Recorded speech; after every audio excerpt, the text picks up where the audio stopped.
as much as you want them to know about it. Ha! Nothing. Hey! No, okay, so let me get serious. Boom, boom, boom.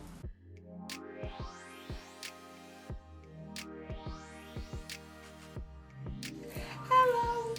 My name is Chandra, and I am doing this video because I was just diagnosed with breast cancer 3 weeks ago. So when I went to YouTube looking for breast cancer journeys, vlogs, I didn't see many women who look like me, which made me think, Chandra, you just found out you have breast cancer. Why not log it for the next woman of color who may have some questions and may want to see someone who looks like them that's going through the same thing that they are. So here we are. I found a lump in my breast about 2 months ago. I had an annual coming up with my doctor. She felt the lump as well. She decided to have me go get a diagnostic mammogram and a breast ultrasound, in which I got one done, and they saw some funny business going on, so they decided to do a biopsy on my left breast. So I have breast cancer only in the left. When they did the biopsy, they found out that I had cancer cells in it, and then the Wednesday, of that week, I ended up going to get genetic testing done, and what that is when they see if your breast cancer is pretty much, or any kind of disease kind of runs in your family, for your information, and so that you can inform the other people in your family that something is hereditary. I have stage 2, triple negative breast cancer. The plan that my doctors and I have arrived to is 4 rounds of chemo. Names of the medicine's going to be here. And we're going to do that every 2 weeks. And then we're going to do 12 weeks of what they described as the easy stuff. I think they're playing mind games with me. I'm pretty sure it's not as easy as they're saying. Of this stuff. After that, we're going to take a small break. We're going to do radiation. Small break. Then we're going to do surgery. Then we're going to do radiation. And then if I choose, then we can do reconstruction. Silver lining, maybe. We'll see. So, after that meeting with my surgeon, and I'm not even going to hold y'all, I broke down in that meeting because it was just so much information coming at me, because all of this was happening in like a week, literally. Like, I had my biopsy done Friday. I was told I had cancer Monday. I was seeing the doctor Tuesday. So it was just a lot going on as far as just information coming through and me trying to compartmentalize it all and comprehend it all. And so, because I am only 34, we are doing a double mastectomy, so these babies will go bye-bye. I'm going to be really honest with y'all. I was like, can I get, like, teenage tits? I don't know if I can say tits on YouTube, but that was one of my questions. I was like, can we just take them? And that's cool, because back pain is real and has been since, like, 11 years old.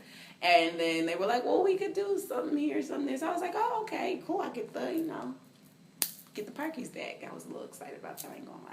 I've had STEs since age 11. I've had back pain since age 11.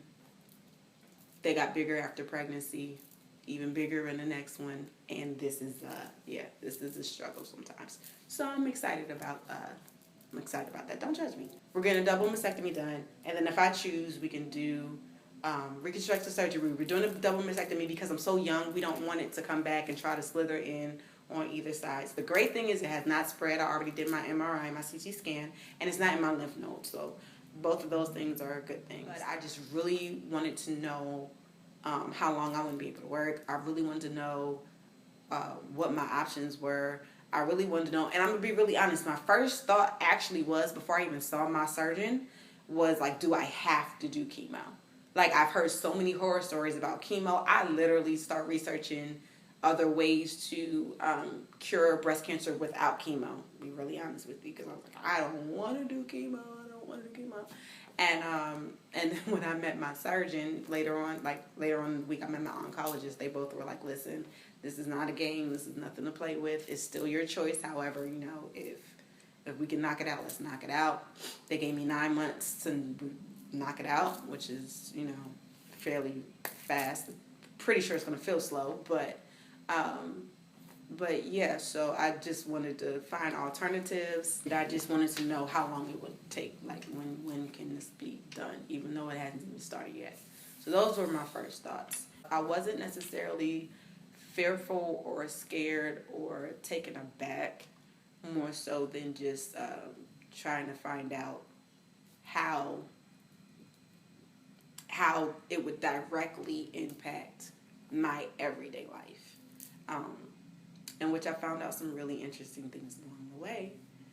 One of which is these have to come off tonight. They will not be present during my journey. And I know that people are probably like, duh, why didn't you know that already? It's chemo, like it's toxins. Why would you think you could keep your nails done? Don't judge me, okay? Because I was going to keep my nails done until I found out that the chemo that I am taking can make your nails really thin. It can make it lift. It can make it come all the way off. It can make it bruise underneath and all this other great stuff, so that, this wouldn't be the smartest thing to do. I got my port put in last Wednesday, so I'm going to show you guys what my port looks like because we can't do anything without it yet. And so this is my port. It's here, and then the other scar is here. Your port accesses your valve in your heart to pump the chemo through. So underneath here is the port. It's still tender. It still hurts. And don't let anybody lie to you. It hurts. It hurts when I stretch this arm. When I lift this arm, it burns.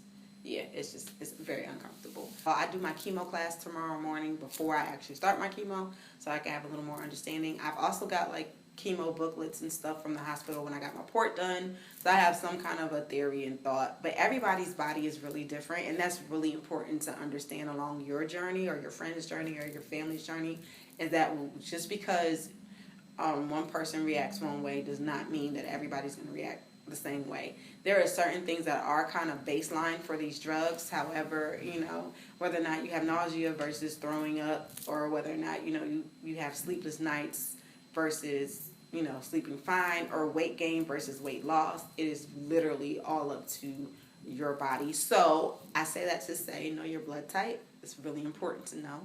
And that'll kind of help you know what works, what strengthens, and what you need to stay away from. And yeah, so I in my research, I found a million things, like what not to eat, what you shouldn't do, what you should do.